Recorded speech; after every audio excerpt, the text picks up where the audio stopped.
ಹೆಣ್ಮಕ್ಳು ಬ್ಯೂಟಿ ಆಧ್ಯಾತ್ಮ ಇದ್ರ ಬಗ್ಗೆ ಹೇಳಿ. ಬ್ಯೂಟಿನೇ ಬೇರೆ, ಆಕರ್ಷಣೆನೇ ಬೇರೆ.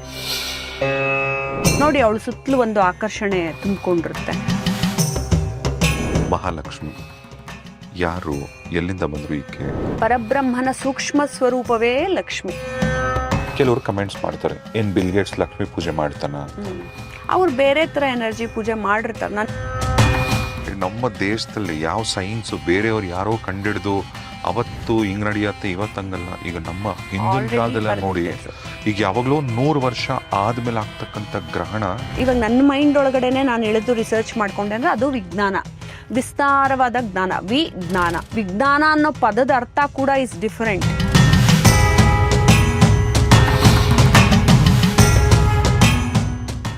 ಈಗ ಹೆಣ್ಮಕ್ಳು ಮತ್ತೆ ಬ್ಯೂಟಿ, ಈಗ ಕೆಲವೊಂದ್ಸಾರಿ ಈಗ ನಿಮ್ ಪ್ರಕಾರ ಒಂದ್ ಹೆಣ್ಣು ಹುಟ್ಟತಾನೆ ಬ್ಯೂಟಿ ಅಂದ್ರೆ ಅವಳು ಹುಟ್ಟಿದ ತಕ್ಷಣ ನೋಡಕ್ ಚೆನ್ನಾಗಿದ್ದಾಳೆ ಅಂದ್ರೆ ಅದೇ ಬ್ಯೂಟಿ ಕ್ಯಾರಿ ಮಾಡ್ಬೇಕು ಅಂತನ, ಅಥವಾ ಕೆಲವು ಹೆಣ್ಮಕ್ಳು ಅವರ ಆತ್ಮವಿಶ್ವಾಸದಿಂದಾನೇ ಬ್ಯೂಟಿನ ತೋರಿಸ್ತಾರೆ?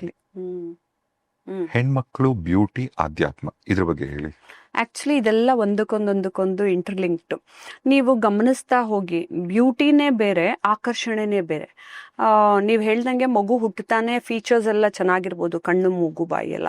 ಬಟ್ ಹೋಗ್ತಾ ಹೋಗ್ತಾ ಅವಳು ಸುತ್ತಲೂ ಒಂದು ಆರಾ ಇಲ್ಲದೆ ಇರ್ಬೋದು, ಆ ಅಟ್ರಾಕ್ಷನ್ ಶಕ್ತಿ ಇಲ್ಲದೆ ಇರಬಹುದು. ಅದೇ ಒಂದು ಹುಡುಗಿ ಸರ್ವೇ ಸಾಮಾನ್ಯವಾಗಿರಬಹುದು, ಅವಳು ದೇವರ ಪರಮ ಭಕ್ತಳಾಗಿರಬಹುದು, ಅಥವಾ ಅವಳ ಪೂರ್ವ ಪುಣ್ಯದಿಂದಾನೇ ಪಡ್ಕೊಂಡ್ಬಂದಿರಬಹುದು, ಆ ನೇಚರೇ ಅವಳನ್ನ ಪುಷ್ ಮಾಡಬಹುದು, ಅಥವಾ ಒಳ್ಳೆತನಾನೇ ಹೊಂದಿರಬಹುದು. ನೋಡಿ, ಅವಳು ಸುತ್ತಲೂ ಒಂದು ಆಕರ್ಷಣೆ ತುಂಬಿಕೊಂಡಿರುತ್ತೆ. ಜನ ತಮ್ಗೆ ಗೊತ್ತಿಲ್ಲದೆ ಅವಳಲ್ಲಿ ಏನೋ ಒಂದು ಶಕ್ತಿ ಇದೆ, ಅವಳಲ್ಲಿ ಏನೋ ಒಂದು ಆಕರ್ಷಣೆ ಇದೆ ಅಂತ ಅಂದ್ಬಿಟ್ಟು ಗಮನಿಸ್ತಾ ಹೋಗ್ತಾರೆ. ಅದೇನಂದ್ರೆ ಸುಮ್ಮನೆ ಲಕ್ಷಣವಾಗಿರೋರು ಮಾತ್ರ ದೇವ್ರು ಒಲ್ದಿರ್ತಾನೆ ಅಂತಲ್ಲ. ಆಮೇಲೆ ಇನ್ನೊಂದೇನು ಅಂದ್ರೆ, ಪೂಜೆ ಮಾಡ್ತಾ ಮಾಡ್ತಾ ಮಾಡ್ತಾ ಹೆಣ್ಮಕ್ಳಾಗ್ಲಿ ಗಂಡ್ಮಕ್ಳಾಗ್ಲಿ ಎಲ್ರಿಗೂ ಒಂದು ಕಳೆ ಅನ್ನೋದು, ಲಕ್ಷಣ ಅನ್ನೋದು ಬರಕ್ ಶುರು ಆಗತ್ತೆ. ಅಲ್ಲ, ಮುಂಚೆ ಕೆಲವ್ರೆ ಈ ನಮ್ಮಲ್ಲೂ ಅಷ್ಟೇ, ನಮ್ಮ ಸೊಸೈಟಿ, ನಮ್ಮ ಸಮಾಜದಲ್ಲಿ ಈಗ ಹೆಣ್ಮಕ್ಳು ಬೆಳ್ಳಿಗಿರ್ಬೇಕು, ತೆಳ್ಳಿಗಿರ್ಬೇಕು, ಏನೋ ಒಂಥರ ಡಿಫೈನ್ ಮಾಡಿ ಇಟ್ಬಿಟ್ಟಿದ್ದಾರೆ. ಎಲ್ಲರೂ ಅಂತಲ್ಲ. ಹಂಗ್ ನೋಡಕ್ ಹೋದ್ರೆ ಸಾಕ್ಷಾತ್ ದೇವರುಗಳು ಕೂಡ ಈಗ ಶ್ರೀಕೃಷ್ಣ ಪರಮಾತ್ಮನ್ ಕಲರೇನೆ ಡಾರ್ಕ್ ಕಾಂಪ್ಲೆಕ್ಷನ್. ಹೌದು, ಯಾಕೆ ಇವಳು ಕಾಳಿ ಡಾರ್ಕ್ ಕಾಂಪ್ಲೆಕ್ಷನ್, ಮತ್ತೆ ಇವಳು ಕಪ್ಪು ಅಂದ್ರೇನೆ ಕಾಳಿ. ಹೌದೌದು ಹೌದು. ಇವಳು ಗ್ರೀನ್ ಕಲರ್ ಮಾತಂಗಿ, ಬ್ಲೂ ತಾರಾ ನೀಲಿ ಕಲರ್. ಸೊ ಹಾಗೇನಿಲ್ಲ, ನೀವು ನೋಡಿ ತುಂಬಾ ಜನ ಹೆಣ್ಮಕ್ಳು ಡಾರ್ಕ್ ಕಾಂಪ್ಲೆಕ್ಷನ್ ಲಕ್ಷಣವಾಗಿರ್ತಾರೆ, ಇವನ್ ಗಂಡ್ ಮಕ್ಳು. ನೀವದ್ ಕಾಂಪ್ಲೆಕ್ಷನ್ ಅಲ್ಲಿ ಹೇಳಕ್ ಆಗಲ್ಲ ಒಂದ್ ಎನರ್ಜಿ ಹೇಗೆ ಬರುತ್ತೆ ಅಂತ ಅನ್ನೋದು ಪ್ರಕೃತಿಯಲ್ಲಿ. ಅದೇನೋ ಒಂದು ಆಕರ್ಷಣೆ ಅಲ್ವಾ? ಕೆಲವ್ರು ಮಾತಾಡ್ತಿದ್ರೆ ನಾವು ಕೇಳ್ಬೇಕು ಅನ್ಸುತ್ತೆ, ನೋಡ್ಬೇಕು ಅನ್ಸುತ್ತೆ ಹೆಚ್ಚು. ಅದು ಏನಂದ್ರೆ 7 ಚಕ್ರಗಳು ಆಕ್ಟಿವೇಟ್ ಆದಾಗ, ವಿಶುದ್ಧಿ ಚಕ್ರ ಆಕ್ಟಿವೇಟ್ ಆಗಿದ್ದಾಗ ನಿಮ್ಗೆ ಅವ್ರು ಮಾತಾಡೋ ವಾಣಿ, ಮತ್ತೆ ನಿಮ್ಮ ಜಾತಕದಲ್ಲಿ 2ನೇ ಭಾವದ ಪರಮಾತ್ಮ ಯಾರಿರ್ತಾನೆ ಅನ್ನೋದು, ನಿಮ್ಮ ವಾಣಿ ಆಕರ್ಷಣೆಯ ಯುತವಾಗಿರುತ್ತೆ. ಅದೇ ರೀತಿ ನೀವು ಒಳ್ಳೇದನ್ನೇ ಮಾಡ್ತಾ ಹೋದಾಗ ನಿಮ್ ಸುತ್ತಲೂ ಎಲ್ಲಾ ಆರಾಗಳು ಕ್ರಿಯೇಟ್ ಆಗಿ, ಎಲ್ಲ ಚಕ್ರಗಳು ಆಕ್ಟಿವೇಟ್ ಆದಾಗ ತಾನಾಗೆ ಪ್ರಕೃತಿಲಿ ಎಲ್ಲವೂ, ನೀವು ಸುಮ್ನೆ ಹೋಗ್ತಿರೋ ನಾಯಿ ಕೂಡ ಹತ್ರ ಬಂದ್ಬಿಟ್ಟು ಮಾತಾಡ್ಸ್ಬಿಟ್ಟು ಹೋಗುತ್ತೆ. ಯಾರೋ ಅಲ್ಲಿ ನಿಂತಿರೋರು 2ನೇ ಸತಿ ಹಿಂಗ್ ತಿರುಗಿ ನೋಡ್ತಾರೆ, ಯಾರಿದು ಅನ್ನೋ ತರ. ಸೊ ಆ ಆಕರ್ಷಣೆನ ಎತ್ಕೊಂಡು ಹೋಗ್ಬೇಕು ಅಂದ್ರೆ ಶ್ರೀಮಂತರೇ ಆಗಿರ್ಬೇಕು ಅಂತಿಲ್ಲ, ಇಲ್ಲಿ ಇನ್ನೊಂದು ಬರುತ್ತೆ. ಸೊ ದೈವಿಕ ಎನರ್ಜಿನ ಪಡ್ಕೊಂಡು ನಾವು ನಡಿತೀವಿ ಅಂದ್ರೆ, ಶ್ರೀಮಂತರಾಗಿರ್ಬೇಕು, ಬಡವರಾಗಿರ್ಬೇಕು, ಹುಡುಗ ಆಗಿರ್ಬೇಕು, ಹುಡುಗಿ ಆಗಿರ್ಬೇಕು, ಪುರೋಹಿತರೇ ಆಗಿರ್ಬೇಕು, ಹಿಂಗ್ ಪೂಜೆನೆ ಮಾಡ್ಬೇಕು ಅಂತ ಅದು ಯಾವುದೇ ರೀತಿ ಕಡ್ಡಾಯ ಇರಲ್ಲ. ಹೇಗ್ ಬೇಕಾದ್ರೂ ಆ ದೈವಿಕ ಪ್ರಕೃತಿಯ ಶಕ್ತಿಯನ್ನ ಒಲಿಸ್ಕೋಬಹುದು. ಇವತ್ತು ನಾವು ಮಾತಾಡ್ತಿರೋದು ಮಹಾಲಕ್ಷ್ಮಿ. ಪ್ರತಿಯೊಬ್ಬರಿಗೂ ಮಹಾಲಕ್ಷ್ಮಿ ಬೇಕೇ ಬೇಕು. ಮಹಾಲಕ್ಷ್ಮಿ ಯಾರು, ಎಲ್ಲಿಂದ ಬಂದ್ರು ಈಕೆ ಹುಟ್ಟು, ಈಕೆ ಹಿನ್ನೆಲೆ? ಮಹಾಲಕ್ಷ್ಮಿನ ಮೊದಲು ಎಲ್ರು ಎಸ್ಪೆಷಲಿ ಭೂಲೋಕದಲ್ಲಿ ಕರೆಯೋದೇ ಮಾಯೆ. ಇವತ್ತು ನಿಮ್ ಕೈಲಿರ್ತಾಳೆ, ನಾಳೆ ನನ್ನ ಕೈಲಿರ್ತಾಳೆ, ನಾಡಿದ್ದು ಅವ್ರ ಕೈಲಿರ್ತಾಳೆ. ಮಾಯಾ ರೂಪದಲ್ಲಿ ಎಲ್ಲಾ ಕಡೆನೂ ಚಂಚಲೆ ಓಡಾಡ್ತಾಳೆ ಅಂತೆಲ್ಲ ಹೇಳ್ತಾರೆ. ಅಫ್ಕೋರ್ಸ್ ಅವಳು ಏನೇ ಆಗಿದ್ರು ನಿಮ್ಗೆ ಎಲ್ಲಾ ಯುಗದಲ್ಲೂ ಅವಳ ಪ್ರಾಮುಖ್ಯತೆ ಬಹಳ ಮುಖ್ಯ. ನಾನು ಎಲ್ಲ ಕಡೆ ಹೇಳ್ಕೊಂಬರ್ತೀನಿ, ಬಾಯಿ ಮಾತಲ್ಲಿ ಹೇಳ್ಬಿಡ್ತಾರೆ, ಪ್ರೀತಿಸೋ ಹುಡುಗ ಹುಡುಗಿ, ಏನೋ ದುಡ್ಡಿರೋರ್ಗ್ ಮಾತ್ರ ಬೆಲೆ ಕೊಡ್ತೀಯ, ನನಗ್ ಕೊಡಲ್ವಾ, ದುಡ್ಡೇ ಮುಖ್ಯನಾ ನಿನ್ಗೆ, ನಾನ್ ದುಡ್ಡಿಗೆ ಬೆಲೆ ಕೊಡಲ್ಲ ಅಂತಾರೆ. ಕೆಲವು ಸತಿ ಆಟೋಲ್ ಹೋಗ್ಬೇಕಾದ್ರು ನಾನು ಬೈತೀನಿ ಅದನ್ನ ಡ್ರೈವರ್ಗಳಿಗೆ, ಆ ರೀತಿ ಹೇಳ್ಬೇಡಿ, ಅವಾಗ ಲಕ್ಷ್ಮಿ ಬರಲ್ಲ. ಏನು, ನಾನು ದುಡ್ಡಿಗೆ ಬೆಲೆ ಕೊಡಲ್ಲ ಮೇಡಮ್ ಅಂತಾರೆ. ನೀನ್ ಯಾವಾಗ ಬೆಲೆ ಕೊಡಲ್ಲ ಅಂತ ನೀವ್ ಹೇಳ್ತಿರೋ ಅವಾಗ ಅವಳೇ ಹೊರಟೋಗ್ತಾಳೆ. ಯಾಕೆ ಅಂದ್ರೆ ಅವಳೊಂದು ಎನರ್ಜಿ ಸ್ವರೂಪ. ಯಾರೋ ದುಡ್ಡಿರೋರು ನಿಮ್ಮ ಹತ್ರ ಕೆಟ್ಟದಾಗಿ ವರ್ತಿಸಿರಬಹುದು, ಬಿಹೇವ್ ಮಾಡಿರಬಹುದು ಹಂಗಂತ ಲಕ್ಷ್ಮಿ ಕೆಟ್ಟವಳು ಅಂತಲ್ವಲ್ಲ. ಆಮೇಲೆ ನಾವು ದುಡ್ಕೊಂಡಿಲ್ಲ, ನಾವು ಶ್ರೀಮಂತರಾಗಿಲ್ಲ ಅಂದ ಮಾತ್ರಕ್ಕೆ ಶ್ರೀಮಂತಿಕೆಯನ್ನ ನಾವು ಹೇಟ್ ಮಾಡಬಾರ್ದು. ಅವಾಗ ಬರೋ ಲಕ್ಷ್ಮಿನೂ ಅಲ್ಲೇ ಹೊರಟೋಗ್ತಾಳೆ. ಇವ್ ನನ್ನನ್ನು ಪ್ರೀತಿಸ್ತಿಲ್ಲ, ಕಾಟಾಚಾರಕ್ಕೆ ಜೀವನ ನಡೆಸೋದಕ್ಕೆ ನನ್ನ ಉಪಯೋಗಿಸ್ತಿದ್ದಾನೆ ಅಂತ ಲಕ್ಷ್ಮಿ ಭಾವಿಸ್ಕೋತಾಳೆ. ಸೊ ಇದನ್ನ ಯಂಗ್ಸ್ಟರ್ಸ್ಗೆಲ್ರಿಗೂ ಹೇಳ್ತೀನಿ. ಆಮೇಲೆ ಕೆಲವರು ಬೈಕಲ್ಲಿ ಹೋಗ್ಬೇಕಾದ್ರೂ ನಾನು ಹೆಣ್ಮಕ್ಳನ್ನ ಕೂಡಿಸ್ಕೊಳಲ್ಲ ಅಂತಾರೆ, ಮತ್ತೆ ಹೆಣ್ಮಕ್ಳಿಗೆ ಬೆಲೆ ಕೊಡಲ್ಲ. ಅದೇ ನಿಮಗೆ ಲಕ್ಷ್ಮಿಗೆ ಗೌರವ ಕೊಡಬೇಕು ಅಂತಂದ್ರೆ ಪ್ರತಿಯೊಂದು ಹೆಣ್ಣು ಮಗಳಿಗೂ ನೀವು ಗೌರವ ಕೊಟ್ಟು ನೋಡ್ಕೋಬೇಕು. ಅವಳು ನಿಮಗೆ ಬೈತಾಳೋ, ಜಗಳ ಆಡ್ತಾಳೋ, ಏನೇ ಮಾಡ್ತಾಳೋ, ತಾಯಿನೂ ಹಂಗೆ ಮಾಡ್ತಾರೆ ಮನೇಲಿ. ಆದ್ರೆ ತಾಯಿ ಮಕ್ಕಳಿಗೆ ನೋಡಿ ಕಾಸು ಕೊಟ್ಟು, ಪಾಕೆಟ್ ಮನಿನೂ ಕೊಟ್ಟು, ಕಷ್ಟ ಆದ್ರೂ ತಾಯಿ ಕೂಡಿಟ್ಟು ಏನೋ ಒಂದು ಹೆಲ್ಪ್ ಮಾಡ್ತಾಳೆ ಲಕ್ಷ್ಮೀ ಸ್ವರೂಪದಲ್ಲಿ. ಸೊ ಹಾಗಾಗಿ ಎಲ್ಲಾ ಹೆಣ್ಮಕ್ಳಿಗೂ ಒಂದು ಗೌರವನ್ನ ಕೊಡಬೇಕು. ಆಮೇಲೆ ಲಕ್ಷ್ಮಿ ಮಾಯೆ ನನ್ನ ಹತ್ರ ಬರ್ತಾಳೆ ಬರಲ್ಲ ಅನ್ನೋದಲ್ಲ, ನೀವು ಅವಳನ್ನ ಹೇಗೆ ಆಕರ್ಷಣೆ ಮಾಡ್ಕೊಳ್ತೀರಾ ಅನ್ನೋದು ಬಹಳ ಮುಖ್ಯ. ಆಯ್ತು ನಾವು ಬಡವರೇ ಆಗಿದ್ದೀವಿ, ಆಯ್ತು ಒಬ್ರು ಶ್ರೀಮಂತರಾಗಿದ್ದಾರೆ ಅಂದ್ರೆ ಪೂರ್ವ ಪುಣ್ಯದ್ದು ಹೋದ ಜನ್ಮದಿಂದ ಅವ್ರು ಆ ರೀತಿ ಆಗಿರ್ತಾರೆ, ಶ್ರೀಮಂತರ ಮನೇಲಿ ಹುಟ್ಟಿರ್ತಾರೆ. ನಾವು ಬಡವರ ಮನೇಲೆ ಹುಟ್ಟೋಣ, ನೋ ಪ್ರಾಬ್ಲಮ್.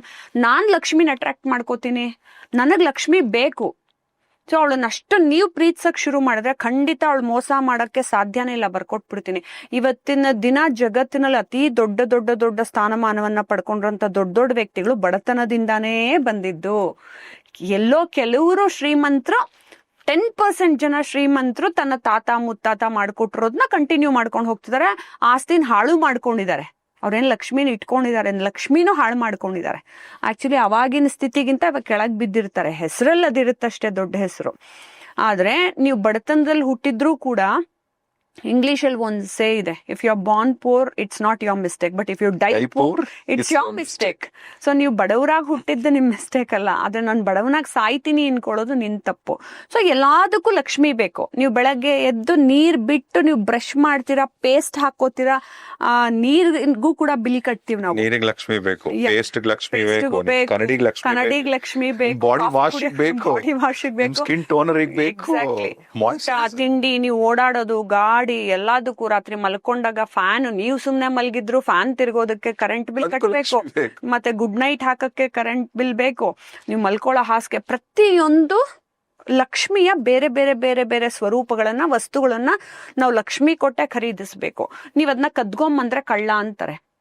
ನೀವೇ ದುಡ್ಕೊಂಡ್ರೆ ನಿಮ್ಮನ್ನ ಮಹಾರಾಜನ್ ತರ ನಿಮಗ್ ನೀವೇ ನೋಡಿ. ಮನುಷ್ಯನ್ಗೆ ಸ್ವಾಭಿಮಾನ, ಕಾನ್ಫಿಡೆನ್ಸ್ ಎಲ್ಲ ಯಾವಾಗ ಬರೋದು? ತಾನೇ ದುಡ್ಕೊಂಡು ದುಡ್ಡಲ್ಲಿ. ಇವನ್ ಅವ್ನ ಹೆಂಡತಿ ಮನೆಯವ್ರು ಶ್ರೀಮಂತರಾಗಿದ್ರು, ಹುಡುಗ ಏನ್ ಹೇಳ್ತಾನೆ, ನಿಮ್ಮಪ್ಪ ಕೊಡ್ಸೋದು, ನನ್ ದುಡ್ಡೇ ದುಡ್ಕೊಂಬಂದ್ ನಿನ್ನ ಕರ್ಕೊಂಡು ಹೋಗ್ತೀನಿ, ನನ್ ದುಡ್ಡಲ್ಲೇ ಇದ್ ಮಾಡ್ತೆ. ಸೊ ಮನುಷ್ಯನ್ಗೆ ಯಾವಾಗ ಖುಷಿ ಬರೋದು? ತಾನೇ ದುಡ್ಕೊಂಡು ದುಡ್ಡಲ್ಲಿ ತನ್ನ ಹೆಂಡತಿ ಮಕ್ಕಳನ್ನ ಮತ್ತೆ ಕುಟುಂಬವನ್ನ ಸಾಕಿದಾಗ, ನೋಡ್ಕೊಂಡಾಗ. ಅದೇ ರೀತಿ ಕಾನ್ಫಿಡೆನ್ಸ್ ಇರೋಂತ, ಓದಿರೋಂತ ಮಹಿಳೆಯರು ಕೂಡ ತಾನೇ ಸ್ವಂತ ಕಾಲ ಮೇಲೆ ನಿಂತು ತಾನೇ ದುಡ್ಕೋಬೇಕು ಅಂತ ಇಷ್ಟಪಡ್ತಾಳೆ. Because it's a competitive world. ಕುಟುಂಬದಲ್ಲಿ ಎಲ್ಲರೂ ದುಡಿಬೇಕು, ತನ್ನ ಕರ್ಮಗಳನ್ನ ಕಳ್ಕೋಬೇಕು ಅಂತಂದಾಗ ಗಂಡ ಒಬ್ನೇ ದುಡಿಬೇಕು, ಅವನೇ ಸಾಕಬೇಕು ಅನ್ನೋದಿರಲ್ಲ. ಹೆಂಡತಿನೂ ದುಡಿಬೇಕು, ಅವಳ ಕರ್ಮನೂ ಅವಳು ಕಳ್ಕೋಬೇಕು. ಸೊ ಲಕ್ಷ್ಮಿ ಅನ್ನೋ ಕಾನ್ಸೆಪ್ಟ್ ಎಲ್ಲಿಂದ ಹುಟ್ಟಿತು ಅಂತಂದ್ರೆ ಶ್ರೀನಿವಾಸನ ಸೂಕ್ಷ್ಮ ಸ್ವರೂಪ, ನಾರಾಯಣ, ಪರಮಾತ್ಮ, ನೀವೇನನ್ನ ಕರಿತೀರೋ ಪರಬ್ರಹ್ಮನ ಸೂಕ್ಷ್ಮ ಸ್ವರೂಪವೇ ಲಕ್ಷ್ಮಿ. ಅವನದನ್ನ ಹೇಳ್ತಾನೆ, ಅವನೊಳಗೆ ಎಮ್ಮರ್ಸ್ಡ್ ಆಗಿ ಮರ್ಜ್ ಆಗಿರೋ ಅಂತ, ಅದನ್ನ ರಾಧೆ ಅಂತ ಕರಿಬಹುದು.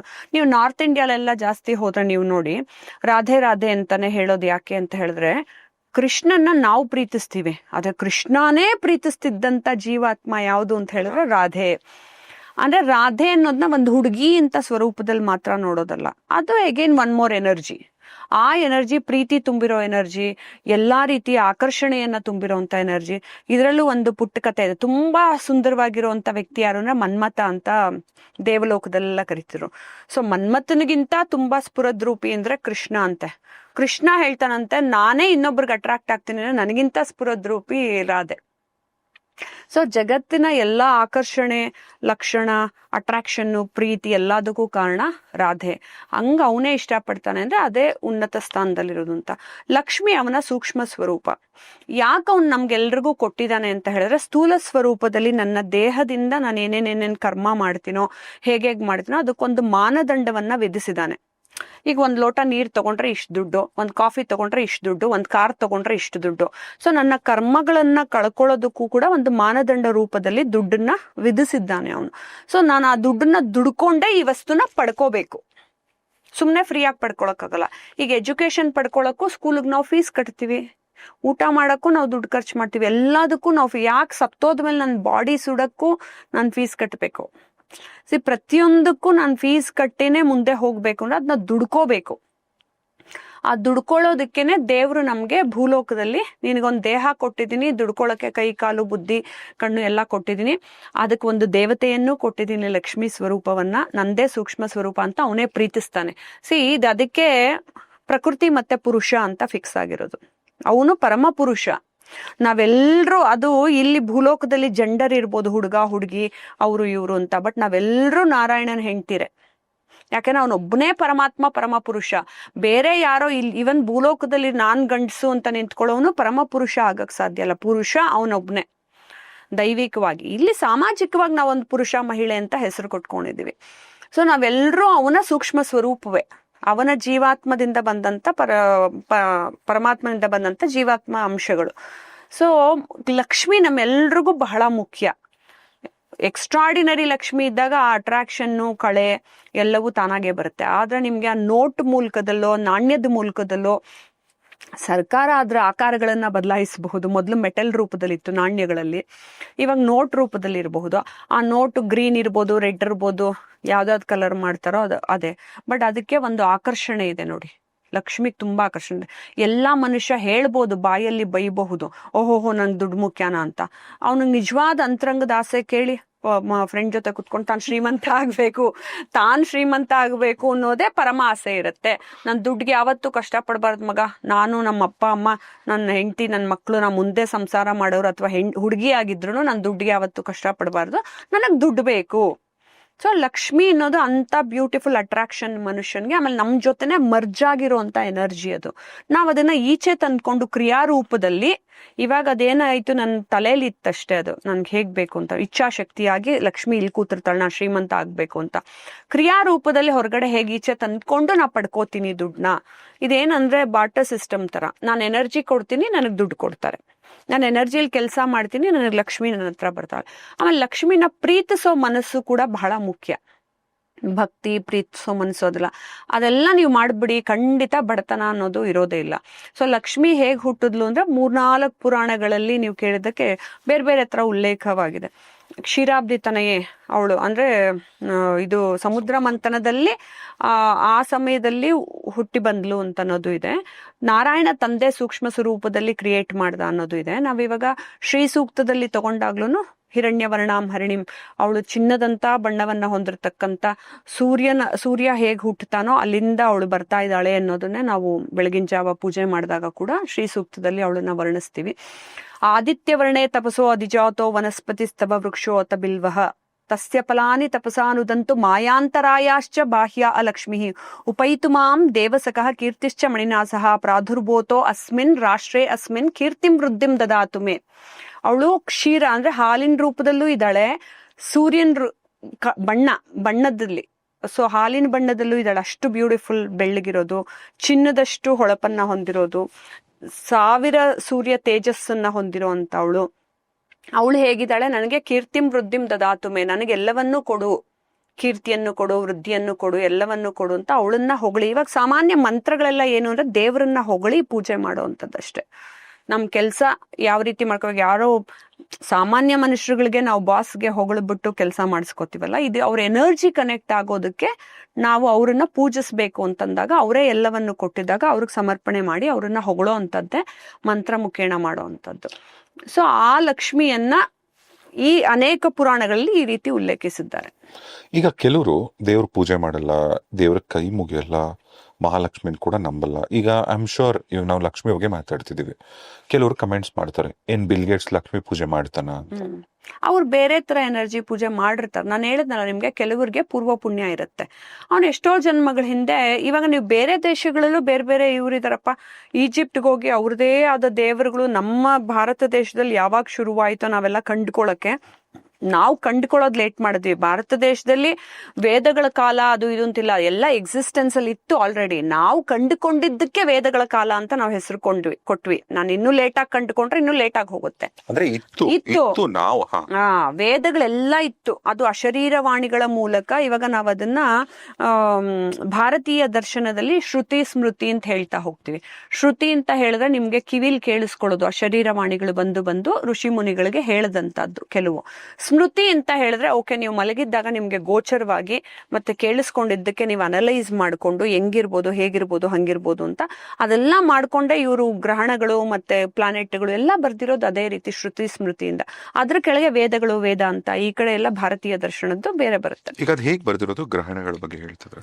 ಇವೆಲ್ಲ ಜಾತಕಗಳನ್ನು ಇದನ್ನ ನಾನು ಹೇಳಿದ್ನಲ್ಲ, ಕ್ಯಾಲ್ಕುಲೇಷನ್ ಎಲ್ಲವನ್ನು ನಮ್ಮ ಋಷಿ ನೋಡಕ್ ಹೋದ್ರೆ ನಮ್ಮ ದೇಶದಲ್ಲಿ ಯಾವ ಸೈನ್ಸ್ ಬೇರೆಯವ್ರು ಯಾರೋ ಕಂಡಿಡ್ದು ಅವತ್ತು ಹಿಂಗ್ ನಡೆಯತ್ತೆ ಇವತ್ತಂಗಲ್ಲ. ಈಗ ನಮ್ಮ ಹಿಂದಿನ ಕಾಲದಲ್ಲ ನೋಡಿ, ಈಗ ಯಾವಾಗ್ಲೂ 100 ವರ್ಷ ಆದ್ಮೇಲೆ ಆಗ್ತಕ್ಕಂತ ಗ್ರಹಣ ಎಕ್ಸಾಕ್ಟ್ ಟೈಮ್ ದಿನಗಳಿಗೆ ಎಲ್ಲ ಹೇಳ್ತಾರೆ.